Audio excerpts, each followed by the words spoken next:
Great. So the recording should be on. So warmly welcome to this webinar discussion, the Norwegian-Finnish experience from acquisitions and merging and digital business cooperation. My name is Claes-Mikko Nilsson. I will be your moderator for this webinar session today. I'm really glad to have you all joining in this afternoon discussion. Exciting news. I will just click this to full screen and let's see if there's something coming up for everybody to watch. So great. Feel free, as mentioned, this is still, the world is still in the beta phase when it comes to webinars and experiences. We're still learning. So if there's any comments, feedback, or constructive guides, we're happy to receive those in the chat. Those participants who we currently already have on board will be able to comment, wave your hands, and use the Zoom functions to more or less integrate and activate with the team. Currently, my day job is in Nordic Ninja VC, so I'm venture capital part, actively looking in the Nordic and Baltics for interesting startup cooperation and investment opportunities. But one of my hobbies is, of course, as I'm Finnish-Norwegian, so minority in a minority, so is to see the opportunities between cooperation between Norway and Finland. One of the exciting part is one of the news we received just yesterday. Once again, we had an acquisition from Norway acquiring a Finnish startup. So Telenor, the Norwegian mobile network company, acquired this small startup KNL network. So once again, another good story adding to the cooperation between Finland and Norway. So for this, we're going to discuss now with an exciting panel. We have together with us the CEO of Visma, Merete Värmen, who is now joining in from all the way from our hytte, cottage somewhere up in the hills, as the stereotype goes. Hello, Merete. Hello, thank you for inviting me. Great, really looking forward to your presentation and hearing the experiences Visma has from acquisitions, as Visma is definitely one of the leading companies and digital organization in this field, and there's a lot to learn from that side. In addition, we have the Finnish-Norwegian merging experience, which is TietoEVRY. So we have Petri Syvänne representing Tieto. Hello, Petri. Hi, Claes-Mikko. Hi, everyone. Glad to be here. Thanks for the invitation. Great. Really looking forward to hear your presentation and really feeling more or less how does it feel to combine the coffee discussions of a Finn and a Norwegian group. So that's going to be really exciting to hear about. And of course, we're going to end up after these 15-minute keynotes of each. We're going to have a half-an-hour discussion. Together we have Jari Ihamäki from Finnvera, Finland. Hello, thank you for the information. Nice to be here. Great. Love the gray background with the proper logo of NOFI. So maybe it's a good point at this stage. So NOFI more or less is, of course, one of the hosts for this great event together with Finnvera. And of course, we're really thankful for Innovation Norway and Business Finland supporting the event. And last but not least, we have Geir Ove from Innovation Norway joining in the panel as well. Hello, Geir. Thank you very much for having me. Great. So Geir in the garage, that's something that the panelists and webinar participants will remember. So really great to have you on board. So good. But so here we have the session for today. So more or less the information will be shared later on for those interested. As mentioned, this event will be recorded. The program will now kick off with this 15-minute keynotes from both Merete and Petri, and then we were going to discuss more or less the experiences. And we're happy to have those feedback in the chat. So those attending through the attendee side, please include those comments in the chat. But good, but Merete, I think it's time for us to open up your presentation. And as agreed, I will share your presentation from my computer and you will give a friendly note when to move further on. I will just make you all the spotlight for you. So the spotlight should be on Merete, so the stage is yours. Thank you very much, Claes. I'm happy to be here today. I know that we're discussing cooperation through acquisitions in my session, and without a doubt, Visma has grown a lot ever since we started up, and a lot of that growth has come from acquiring wonderful, successful software companies, both in Norway and in Finland. And without a doubt, the past years, we're also expanding to a larger extent to several other countries of Europe. So it's exciting times. If you go down one slide, our vision is easily said. It's all about shaping the future of society through technology. And I have to state that when I became officially the CEO, that was the 31st of March this year. So it was quite a special day to become the CEO. I never would have thought that my first formal day as a CEO, I would be sitting at home together with my 3 kids, trying to naturally drive the business in special times, but at the same time, be a mother, be a teacher, and also a kindergarten teacher. So it's been quite a special year, not only naturally for Visma, but for all of us. And I would say that our vision has never been more clear in the times that we've been in, when we suddenly closed down society in all of our core markets, both in Finland and in Norway. And we had to work from home. Not only us, we're quite used to working virtually naturally, but all of our customers, they were not used to that. We have a diversified portfolio, so we deliver both to the private and the public sector. And I felt an enormous responsibility of keeping society running in times like this. And we have seen that in times of recession, technology boosts. Going back to the last financial crisis in 2008 and 2009, that's when iPhone was launched.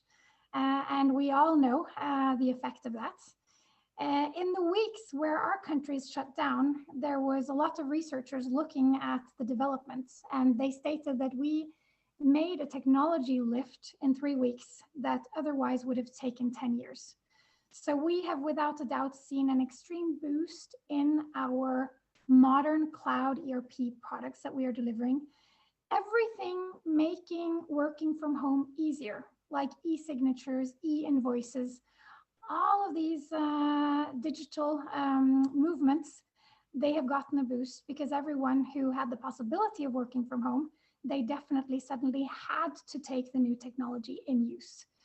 So I have to say that it's been a crazy year also for Visma, but all in all, it actually has accelerated our strategy, accelerated our growth, because we are getting a boost out of this transition without a doubt. If you go one slide down, this is just describing Visma as a whole. And if you start with the middle, we are the top 5 software companies in the EU, and we are the #1 SaaS ERP provider in Europe. If you take a look to the left, you see our employees, now 12,500 with 5,000 developers. And we have approximately a little bit more than 1 million customer contracts. If you look to the right, this is about our accomplishments and our plans. This year, we are approaching 445 million euro in cash EBITDA. And we have actually our all-time high of acquisitions this year.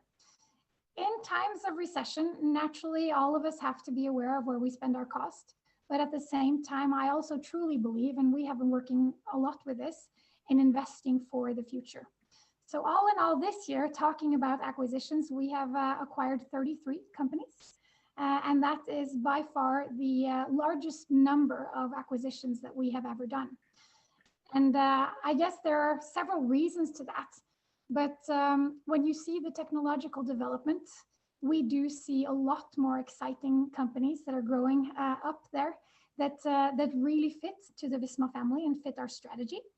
At the same time, we have been in dialogues with several companies for quite some years, but they're successful by themselves, and they have been wanting to sort of stay by themselves. While in times like this, more of the successful companies and entrepreneurs, they're looking for a safe haven. And they come to us because they do see that this is a safe place to be in times like this. We are now approximately 100 legal units. We're a federation of 100 companies, but we do share the same infrastructure. We share the same services. We have tight financial control and tech control, but at the same time, there's a lot of go-to-market freedom within our companies to make sure that we keep our entrepreneurs. Our business is highly local. So we want to make sure that it is the people in their business that are providing the local products to the customers that really know how to go to the market with these products. But we want to make sure that the companies that join us, they will get more out of coming together with us and the Visma family in total than being by themselves And that's all about how we have created this wonderful collaboration model within Visma. If you go down one slide, this is Visma in Finland. We actually have now 1,500 employees in Finland, more than 100,000 customers. You see our revenue in 2019. And today, I said in total, Visma consists of 100 companies. 14 out of these companies, they are situated in Finland. And the number is and will continue without a doubt to grow.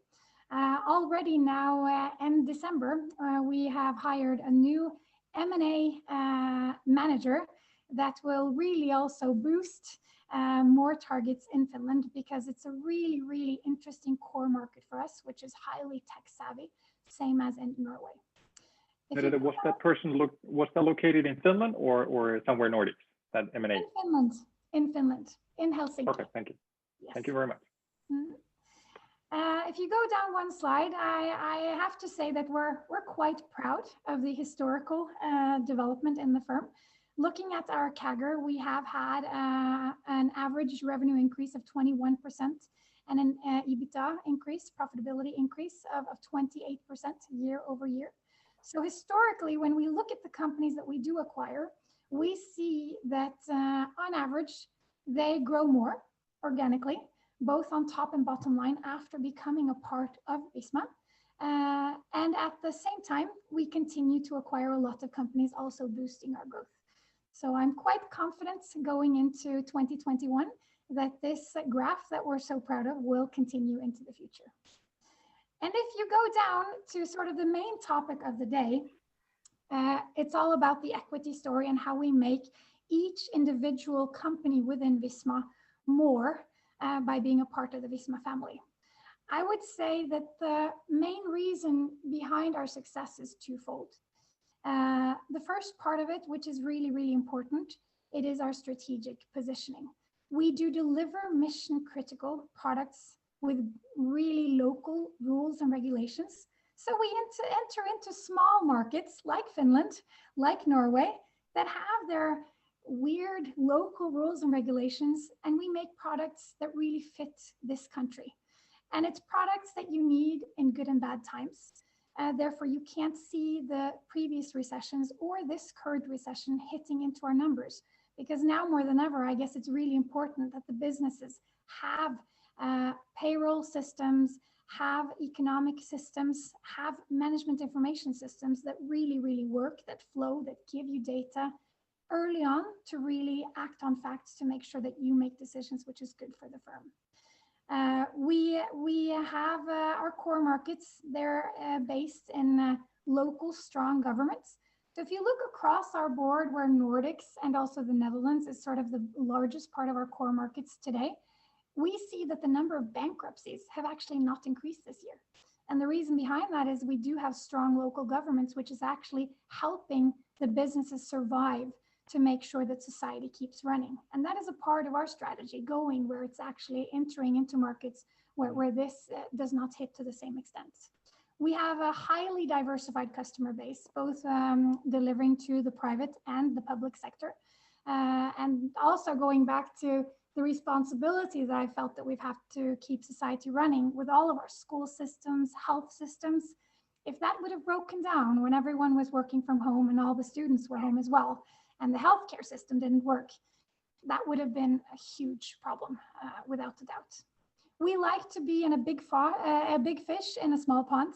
So we enter into new markets and enter into new countries in Europe where we see that we can become market leader. Naturally, we have been on a cloud mission since the last decade. We entered into the last decade with 2% of our revenue on the cloud. Now more than 75% of our revenue is coming from cloud. More than 80% of our customer contracts are cloud contracts. So I am happy, I must say, that we have already made this transition. It will be quite interesting to follow several companies, larger tech companies, the next 5 years, and how they will do if they still have a large part of their contracts and deliveries on-prem. We work substantially a lot naturally with AI and automation. That is the next big thing. Previously, we were talking about going from on-prem to cloud. Then it was about good cloud. Now it's all about integrated cloud and also taking advantage of all the new computing coming on, like edge, like AI automation. We spend a lot of time investing in this all the time. And then at the end of the day, for us, it's about looking for the newcomers out in the market. And there are just so many wonderful companies growing up now, which will be the new stars of the future. So we will continue to buy and continue to build this company. And the result of this is quite nicely shown in our numbers. If we go down one slide, I've just shown you how many acquisitions we've actually done in Finland the past years. And it's actually 23 acquisitions the last 10 years. You see that this year we have acquired 4 companies in Finland.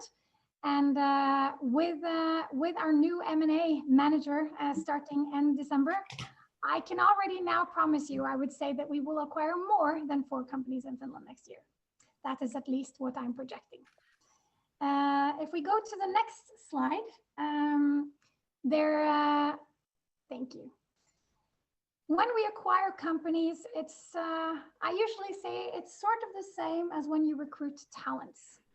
To make sure that you're recruiting a talent and to make sure that you're recruiting a successful company, you have to do a very thorough due diligence process. And it's along these 5 lines.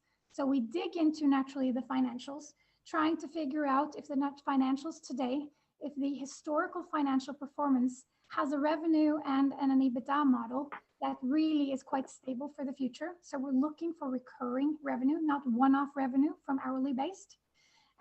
We definitely do a heavy technical deep dive. Especially in times like this, it's important to make sure that there is not a lot of tech debt in the company. We spend a lot of money in investing in new technology, and that is highly crucial to make sure that you're sort of continuously developing your technology. So we look at the maturity, and naturally we look at the security of the technology that's out there. We do know that ransomware attacks, they are increasing in the number, and they're also becoming more and more professional. So this is something that we spend a lot of time on. Commercial is the third part. We look at the business model, how they're pricing, how they're packaging their products, how competitive the landscape is, how it fits with the products we already have, what can be add-ons, how can we connect the products through APIs. It is nice to be a part of the Visma family. We do have a lot of customers, and our customers, they want products that are easy to find, easy to use, and easy to understand. So for our sake, it's really important to try to find a fit and to make some connections that make it easy for our customers. And then there's the people perspective. It's all about digging into the people that we actually acquire. Successful companies are to a large extent run by successful and talented managers. And it's so important for us to keep the management in place. We actually track everyone that we buy. And after 5 years, 70% of our entrepreneurs are still there to continue the success of their firm. And then last but not least, we naturally have to do a deep dive into the legal perspective with the contracts, intellectual property rights, and so on and so forth. So the due diligence process is really thorough, and we're open, transparent with the owners.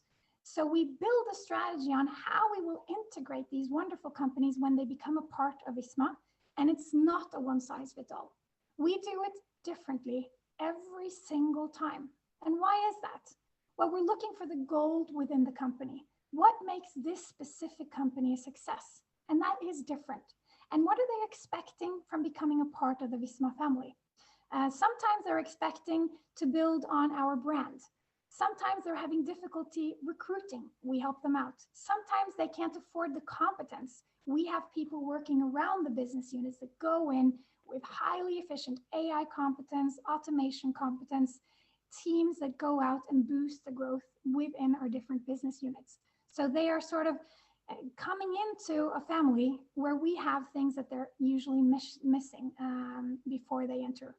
And then we create networks, disciplined collaboration, networks of people coming together, maybe delivering to the same segment, maybe delivering to a different country. But if you, in example, deliver an ERP platform into the small segment in Finland, and you do the same in Norway, well, there's so many similarities into how you can experiment within pricing, packaging, but also in the business model, how you build the company for success. So we put together people that actually highly benefit from just sharing best practices and learning from one another.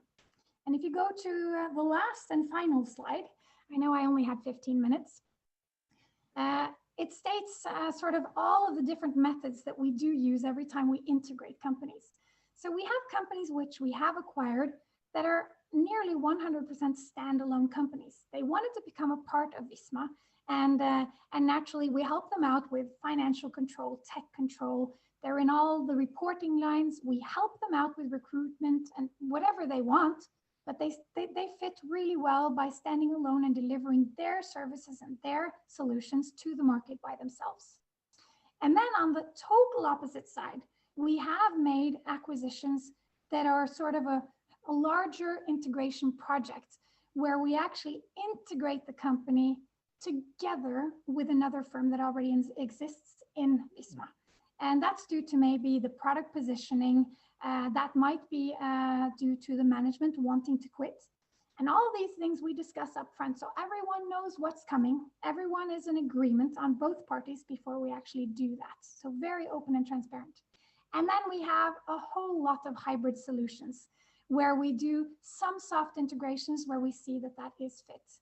And I think that's why we have the results that we show from, because I truly believe that it shouldn't, at least in Visma, it's not a one size fits all.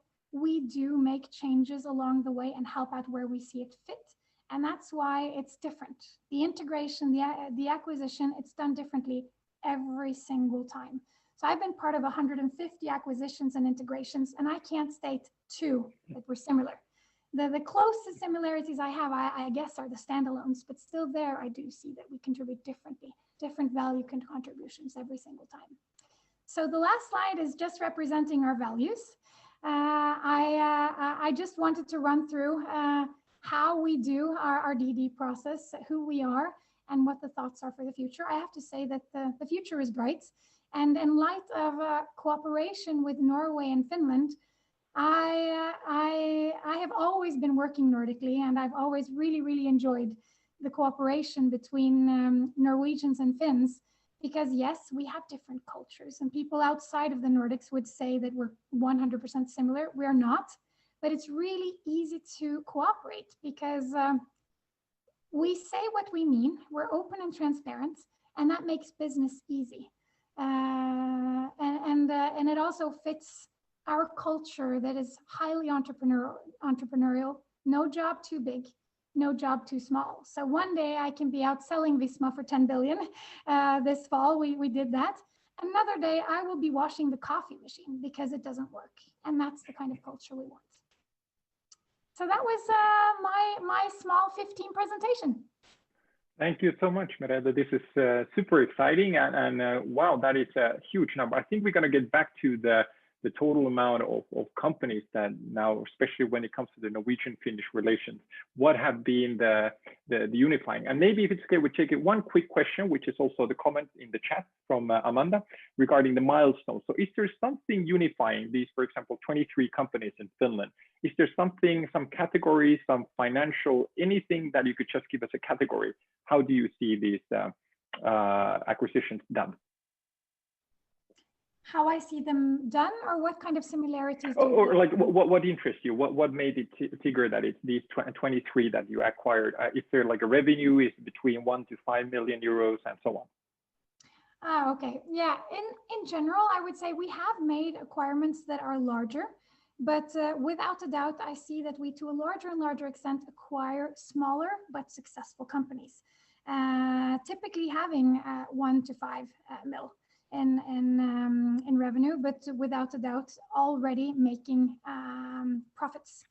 That's extremely important for us. We're private equity owned naturally, so we don't buy companies that haven't actually already that aren't already profitable. There's lots of ideas out there, lots of interesting and exciting companies. Finding the ideas is not that difficult. Establishing a company is not that difficult. Making it profitable, that is the really difficult part. So that's something that we're always looking for.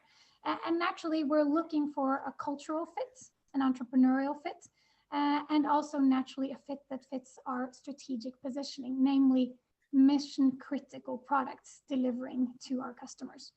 But the customers, they vary all the way from small to large enterprises.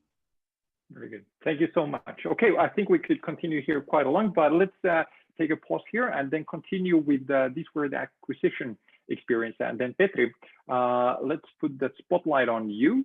And if you would like to share your screen as well, and then about the experiences of actually concretely, how do you combine the cultures of a merger of the Tieto and EVRY, both big known players in the national market, and now becoming, of course, a bigger player in the Nordic and global level. So, Petri, stage is yours. Yeah, thanks, Merit, and thanks, Klaas-Mikko. And I can say about Visma that the Visma product or program for communicating with the schools has really like saved us during the whole schooling period in Finland. It's called Vilma. So thanks for that, Merit. So okay, regarding my presentation, I took sort of like two angles into this. So first, like reflections on the merger, and then my reflections on doing business together with Norway and Finland, and I think I have experience of those both. Just like shortly about what I do in the company, so that you can sort of reflect on my message. So I'm working in financial services, and I'm heading sales unit for payments, and we have like 1,100 people working in payments, and we are delivering our products to more than 60 countries, and they are used in more than 100, selling more than 100 million per year. Okay, so I'll reflect a little bit on the merger first, and then we go into how we are doing business with Norway and Finland. So as everybody has heard about TietoEVRY merger, this has probably been in the agenda for like it at least seems to me years, if not decades, and now it finally succeeded. And obviously this merger is always a long process, like Merete was talking about acquisitions, but here we have like two giants with 10,000 employees and 14,000 employees joining forces, and obviously these always need to be approved by authorities for competition reasons and stuff like that, and you don't know beforehand that negotiations are ongoing. Like, you know, I didn't know before it was announced, and that's the way how it should be, because it's only on the top management. So both companies very well known in the Nordics, and the good thing is that there's a rather good fit between them. So it's not like a typical thing that let's buy a competitor in order to get sort of market share, but it's more like that, okay, let's merge in order to get like you know, more combined holistic synergies. Obviously then there are like cost saving synergies, if I remember correctly, 75 million.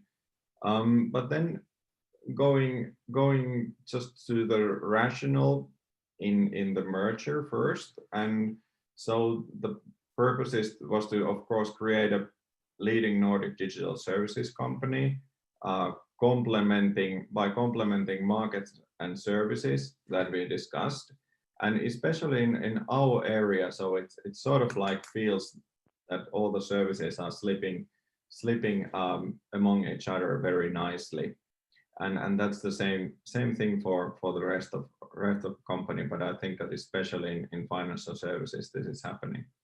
So then obviously we deliver on the customer's digital success and experience, and you know, the good thing here is that what also Merete mentioned, that, you know, if you want to find something good about COVID is that it really boosts like the digital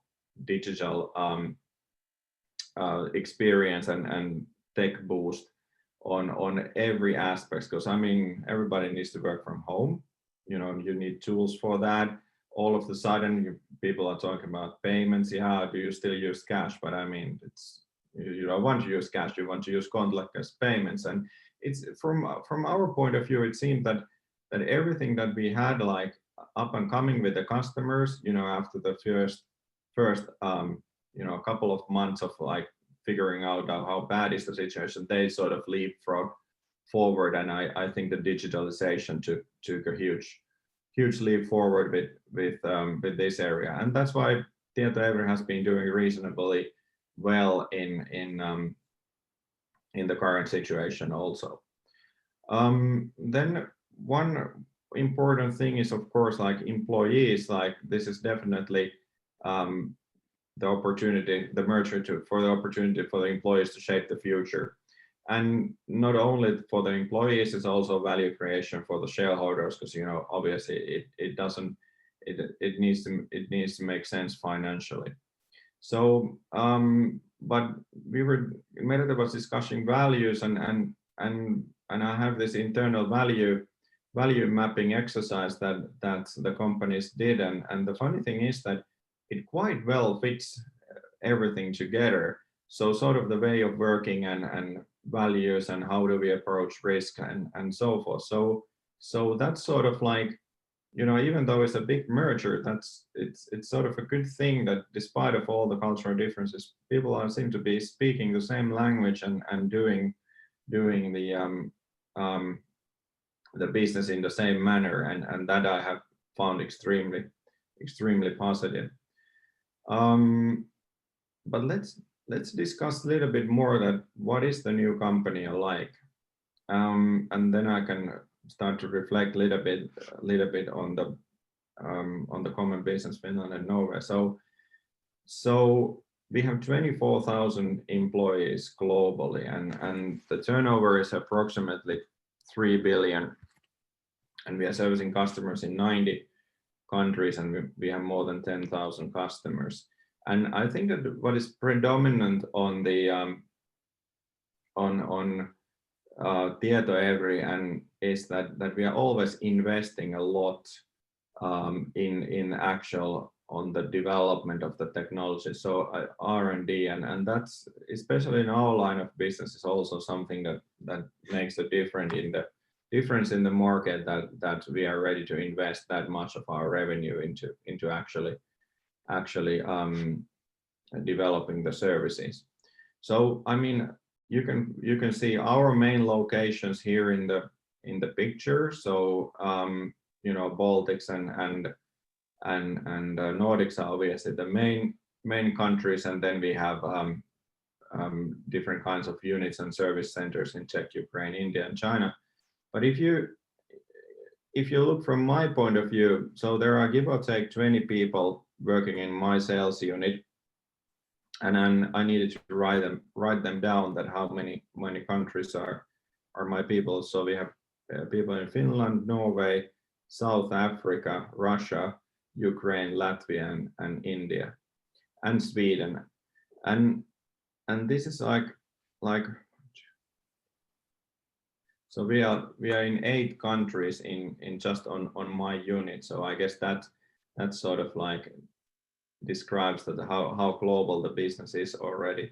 And on another note, also like describing the units. So our unit is actually consisted of few delivery units, and those delivery units own their own IPR.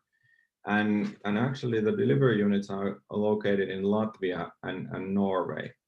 And now in our line of business, obviously, you know, then when the IPR is owned by the Norwegian unit, so then when we are selling, you know, then obviously we are selling on behalf of the Norwegian subsidiary, and then you know, the cost follows the benefit, and then later it's consolidated on group level. So I mean, this kind of sort of internal cooperation that I would call between Norway and Finland, and how to do business together has been there for me like all the 3 years that I have worked in TietoEVRY, and now even more after the merger. So then from our point of view, the merger is like then merging some new units to the Norwegian part of our unit. So you need to keep in mind that you know, how the company structure is going in accordance then to the group structure, and that sort of like by itself consolidates the cooperation between the countries. Personally, I haven't really like noticed that much cultural differences, because I used to work 10 years in Nordea, and obviously we were all Nordic or Nordians by nation, and then the same thing here, we are all from TietoEVRY, and especially this is emphasized now when we cannot travel and everybody's working from home, that when you sort of have this can-do attitude and you just like, you know, take grip of things, and then you assume that everybody is always like meaning the best, even there obviously can be miscommunication, then you get the ball rolling always to the right direction, and everybody playing in the same team. So I mean, if I have any sort of like Rosetta Stone on how to conduct that kind of part the most effectively, then it's that you have common goals and you're working towards the common goals, and then everybody is sort of playing on the same team, and then all the differences that you might have will smooth it out on the process. Okay, but let's dive a little bit into what we do, and then pick some of the examples where we have done some interesting stuff globally, and perhaps something for the future for Norway and Finland that we could promote. So this is the unit that I'm working, and out of the 24,000 people in the whole company, 3,000 are working in financial services, and then as you can see in the payments part in the bottom part of the slide, there are 1,000 people working here, 1,100. Like I said, we have net sales of 100 million per year, and our annual investment is give or take 10-15%, and like discussed, this is something that sets us apart from the rest of the companies in our line of business. A little bit touch upon on the offices and customers and countries, but perhaps I could slide into a couple of the cases that we are doing together, and just to pick a few. For example, NatWest, that is also known as Royal Bank of Scotland. So it's a large global bank located in UK. And now if you think that how are we actually delivering towards that bank, we are delivering basically a Norwegian IPR, and we are delivering it throughout our units, like in the Nordic countries, but also in India. And I think that's very interesting example of like already like this sort of like trade and exports in practice. So I mean, for me, I don't know how much exports and trade there are between Norway and Finland, but for me, like there seems to be huge synergies between the countries, so that we could export and help somebody outside of the Nordic region. So if I take the IPSL and Paysalink as an example, so it's an instant payment system that we are running in Kenya, and these are public references, by the way. So so it's the same thing as Vipps in Norway or Siirto in Finland. So you can also Vipsa in Kenya with our software, and and the latest thing that where we sold the same software is actually in Maldives, and that was in the news last week or week before. And here and it's the same manner in these deliveries. So it's a multi-country delivery, several parts of our units and working together. But if I would sort of like want to lift out something that where there are a lot of possibilities for the future for the countries to work together, is exactly these kind of cases when we are doing something in the developing countries, and we can build an ecosystem around our products. And if you think like a payment ecosystem, for example, I mean, we have the instant payment central system, we have the open banking system that you can put on top of that, and basically anybody can then, as a third-party provider, link into that ecosystem. So now, if we are providing the central infrastructure someplace far away, that in a developing country, that can help them to leapfrog to the next step, I mean, we have lots of very good fintechs and smaller companies locally in Finland and Norway that we could attach to that ecosystem and sort of like bring a bundle to one given country to sort of help out in many of the aspects. It's not only like some kind of mobile app to Vipsa or make Siirto, but it's can be anything from short-term loans or point of sale software or anything around this area. And here I see sort of like undeveloped area where the fintech scene in Norway and Finland could work together. And I noticed, for example, Kirsi is in the audience, that perhaps you can take a ball, or NOFI can take a ball, or Business Finland can take a ball. We have a little bit discussed with Business Finland that we could sort of like create a larger ecosystem around our cases, and because you see, when you go outside and the further out you go, it seems that Nordics and Norway and Finland, they are extremely well branded countries in a sense that they are seen as trustworthy, and everything that comes out of these countries is high quality. Like, for example, the sort of the most prestigious school in Maldives is actually a Finnish school, and so we can sort of like, the branding is already there when we are just a little bit waving the flags of the both countries, create this sort of ecosystem and bring it forward with us, and that's something definitely that we could explore further on. But now my meter is showing 17 minutes and I only have 15 minutes. So as a short recap, I went through some of my reflections on the merger and some public statements and my own reflections, and then also my own reflections of working together, Norway and Finland, both on doing business like as a parts of one company, and then also sort of like some clear opportunities that I see to do business together when going outside of the Nordics and bringing the Nordic know-how and technology to more like a global setting. All right.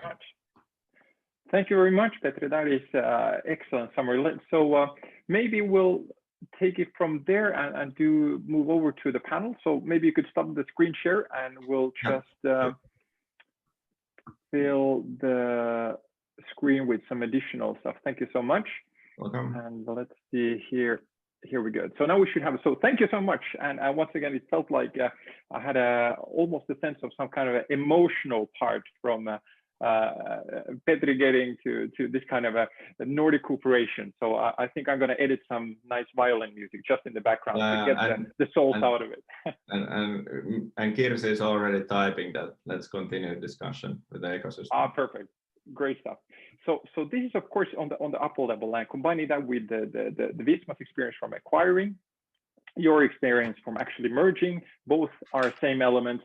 The classic example of merging activities is the Finnish case where Narves and the Norwegian EVRY bought, of course, EVRY, and at least in my experience, half a year later, all the EVRY kiosks, they started to smell like cinnamon buns. So that's something very Norwegian, soft values, and just really combining this kind of a good logistics of the EVRY and then the smooth elements. But good, so let's have a quick discussion and about these comments that was just discussed.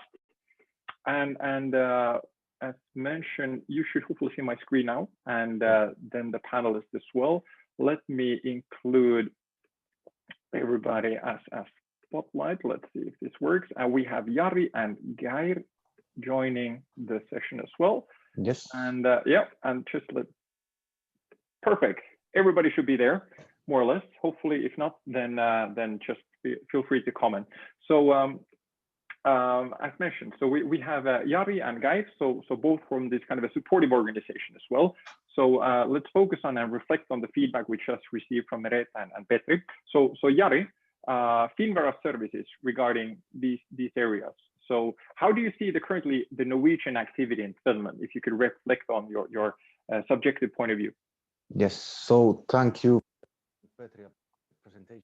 So agree with them. So part of the portfolio in Finland, and let's say Norway has been a market that has grown interest all the time. But as I see it, it's still like one company doing business to another, trying to make business from Finland to Norway. And that, in my experience, has been, let's say, a bit difficult. So what I would like to see, or what I suggest, is that you trying to get or establish some kind of local presence in the market, whether you are coming from Norway to Finland or from Finland to Norway. So as I see it, it's still the interest is growing. There's not that much companies going, and definitely on the SME side, so not on the big companies. So. Okay, so definitely. So the trade between Finland and Norway, it's around 2%. So it's a little above. So it's quite little. Typically, the Finnish point of view, it's Sweden, and then it's the global. So Norway is forgotten. There's the image of capital, but how to get it. Norway looks at Sweden, and then East is something then to the mystery in the sense. So it's more or less actively promoting each other. That's a good point, helping out establishing the local unit. Guy, maybe your point of view as well from the Norwegian angle. How do you see the Finnish activity before we dig into the details with Merete and Petri? Yeah, thank you so much for interesting presentations. I very much agree with the points being made. I think there are lots of similarities and a lot of opportunities when it comes down to the facts. Of course, Finland is a market. I think it's around the 12th largest export-import partner for Norway, but it's a growing market and should be a market of higher interest than it is today. But I think the opportunities that one really sees down the line, both in regards to the challenges one faces as societies and enterprises and the big changes with everything from green industry to digitalization to more secure value chains, the list goes on and on. I think collaboration on the Nordic level, and especially perhaps with Finland, where as Finland, Norway has much more collaboration with Sweden, for instance. I think there's a huge opportunity. And before we dive into more detailed questions and topics, I should mention that I actually tried to do a Norwegian-Finnish startup at one point myself. It failed horribly. So I agree with Merete, getting to profits is really the key issue here. Was it the cultural fit or just the solution itself? It was very much a cultural fit. It was in a good way of the oil price, which really turned everything bottoms up. All right.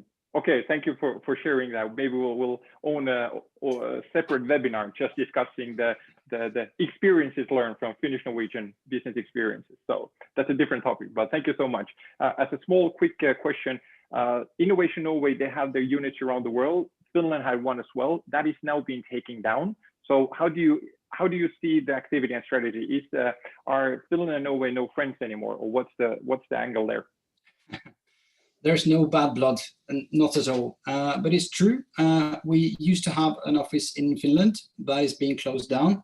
So is other offices around the world. And this is basically related to us having a refit over our entire company structure. We have around 30 offices around the world and around 20 in Norway. So we're quite a dispersed organization that will be more focused. But I think that is not the same as sort of prioritizing collaboration on the Nordic level less. It's more that it is viewed as a necessity to actually do the things we are supposed to do. And I think collaboration will take another form in the time to come. We are engaged on many different levels, from political to collaboration through the Nordic Innovation Council to the Nordic Investment Bank, with private players in Finland, with our sister organizations. So I think the collaboration will be still going strong. It's basically down to the fact that we needed to prioritize our resources and needed to restructure our apparatus around the world. And with so close connections in Finland, it was the decision being made. The relation was so good already, and Visma and TietoEVRY had already been doing such a great job. So we don't need the physical presence maybe at that amount. So we need to increase from other angles. So great. Unfortunately, somehow I'm not sure I'm not able to show my full screen. Something pops in all the time. So maybe that's the only bug we have, hopefully, for this session. But maybe a quick discussion and reflection of the two topics we have. So the two one is the current status of business relations. So Merete, maybe you could open up as well your experience. You've done tremendous amount of acquisitions and have seen quite amount of Finnish as well. Are there some cultural elements that you see that is classic, that is helping or maybe even constructively challenging the acquisition process? As there's the one saying that Finns are quite often under promising and over delivering. That's something somebody said, but what's your view? Well, you are perfectly right. We like to be confident when we present our strategy going forward, and we like to present numbers that we are confident that we will deliver on. And luckily for us, historically, we have handled that quite well. If I would look at the cultural fit, I would, without a doubt, I agree with Petri that there are more similarities than there are differences. And it's all about understanding the similarities, but at the same time, being humble to the fact that there are differences as well. When I talk about culture and sort of the differences between Norway and Finland, I usually state that what is great with the two is that we always speak our mind, but we need to listen really well when the Finns talk, because they don't talk as much as we do, but they are really pinpointing the value of what they're stating. So it's all about really listening in, because Norwegians can spend a little bit more time talking, while the Finns, they just address. Another thing which is wonderful, which is naturally important to know, is if, again, from my experience and also reading several cultural books, if the Finns agree, they don't have to say I agree and state their mind. They will state their mind if they disagree. And that is also quite a big difference. So all the time when I'm in Finland working with our managing directors and our wonderful people, I try to keep it down, because in Norway I speak more than I do in Finland. I try to adjust myself. If I look at how we do business and how well we're working with Finns, I would definitely say that the cooperation is really good. We love to act. That is a similarity. We don't have a high hierarchy. It's flat. No matter if you're the CEO or if you're graduates, we talk to each other like we're at the same level, going back to, again, the cultural fit with no job too big, too small. I see that how we leverage a lot between our different businesses is that if you look at the companies we have in Finland and the companies we have in Norway, both the countries are highly tech savvy.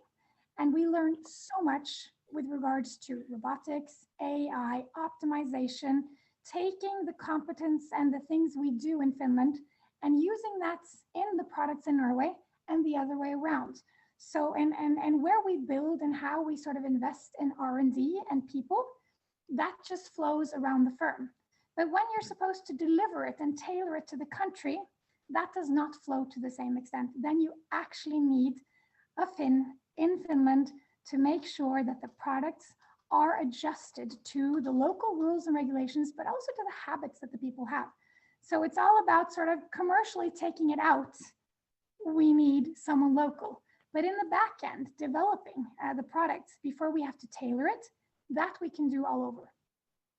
Perfect. Thank you so much. Okay, that is and taking it down when coming to Finland, that is a very interesting angle and maybe a lesson to learn for everybody else. So Petri, maybe I'll just tune into the second slide. Let's in a constructive, what are some of the challenges you experience? But maybe if you could open up like now merging and 10,000 and 14,000 employees merging together and linking up. So this kind of, if there would be a Finnish-Norwegian Christmas party as an example, how would it look like? So how do you meet this?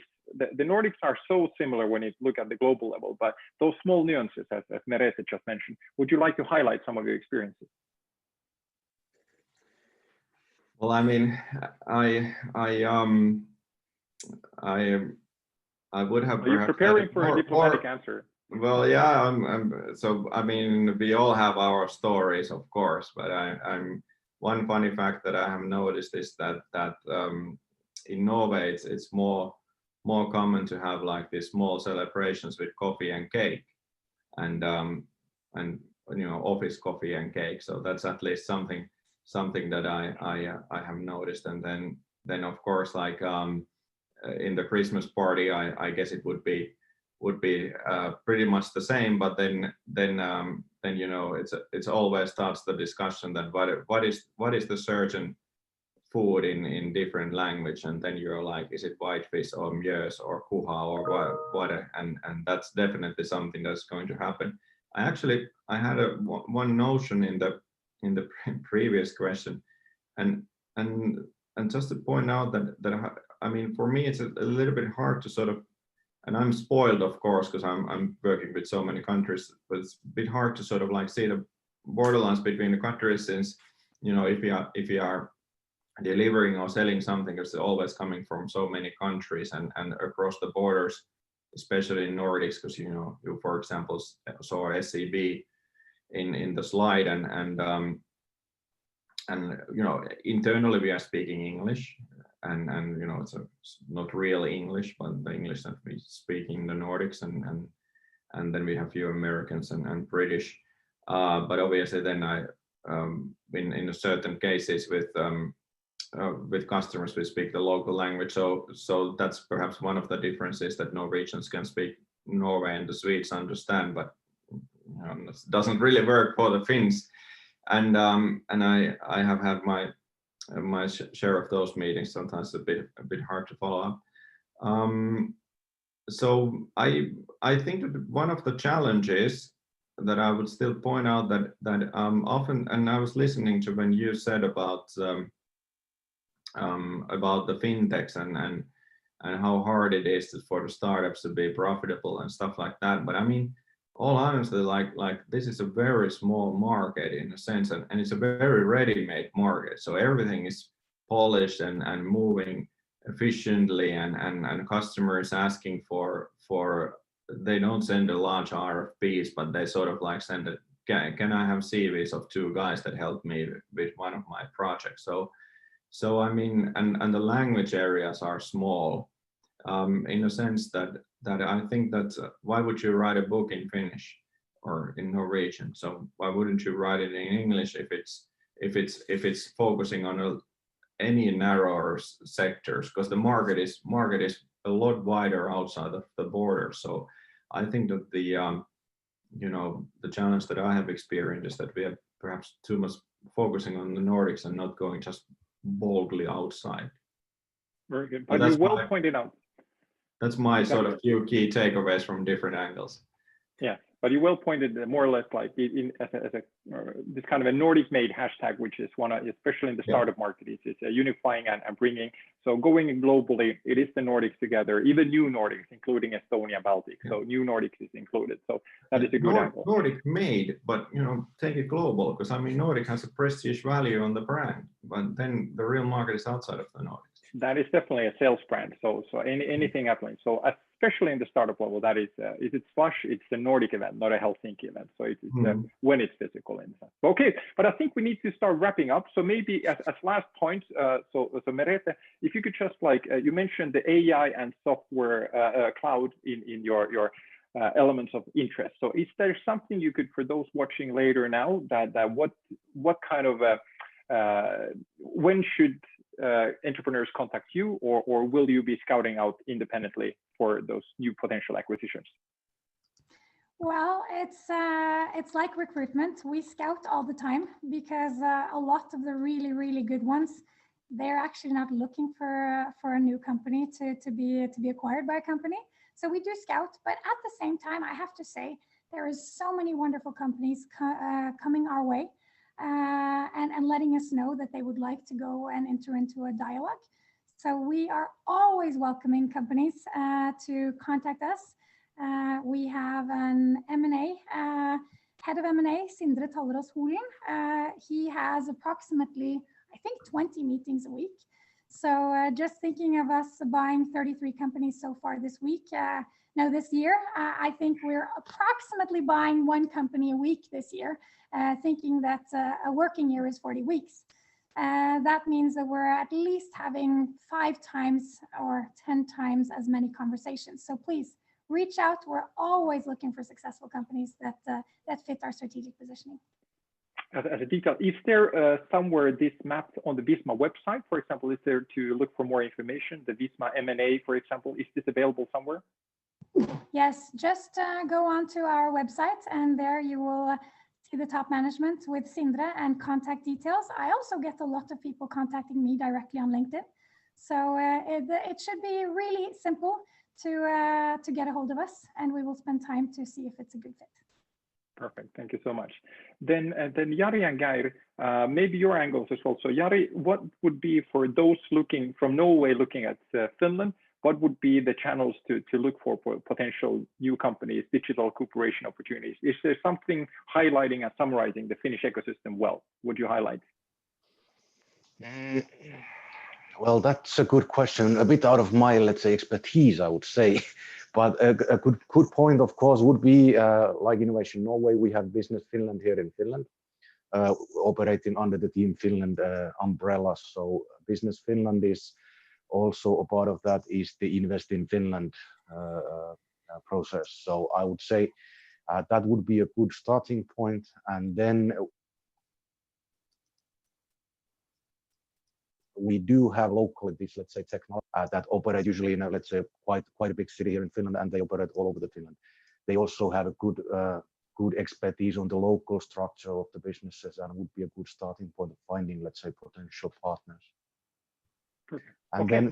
then I have one aspect I want to say regarding on Merete's presentation about the, let's say, the acquisitions, and I would say that is one of the best ways of going through the market. And what Finnvera, of course, what we can offer is that we have the solutions for even for the smaller SMEs. We have solutions how to finance this, whether it would be partnership, joint venture, or even buying a company from there. So I suggest and strongly encourage businesses to find out about these options. We do have solutions for smaller companies also. Very good. Excellent. So for example, like dealflow.fi, I guess that is mapping more or less like businesses. Then the services are also available at Finnvera or Business Finland. Thank you so much. Yes. And for those watching, and before we take the last from Geir, there's the comments, and please add all attendees if you have any questions, and we can continue those. Geir, good news. There's already a request for the upcoming next webinar to discuss your experiences from the digital Finnish-Norwegian cooperation. So, but in addition, is there something for the Finnish audience, for example, to check out Innovation Norway? Where to land? What would you recommend for increasing cooperation? I would absolutely encourage you to get in touch with the Norwegian-Norway if you're looking for concrete business opportunities. We have offices all around Norway, which are specialized on the enterprises in that particular region. And of course, as in Finland, we do have Invest in Norway functions and also have advisory services for finding partners and stuff like that. So my quick recommendation is basically get in touch. That is always a good, that is the barrier high for a Nordic. Like the first one, is there any questions? But we're getting there, so excellent. Thank you so much for the feedback. So as feedback, I will more or less now wrap it up on behalf of Norsk-Finsk Handelsforening, so NOFI. We're happy to help as well what comes to cooperation, and really exciting to hear the experiences. Our goal is of course to increase the cooperation. So that is something we're working hard on. So please give any suggestions and proposals. I will leave the chat open for the next half an hour for those who feel like still continuing. I know you're all busy, so those who need to leave, feel free to do that. But once again, thank you so much. I guess that is more or less the basics. And yeah, thank you so much. And Finvera and Jukka Suokas for helping out coordinating this event. So if any, thank you so much for everybody for attending. Have an awesome day, and I'm looking forward to discuss more again Finnish-Norwegian. Tusen hjärtligt tack. Kiitoksia paljon. Thank you Very much. Thank you, and thank you, Klaus, for arranging this. My pleasure. My pleasure.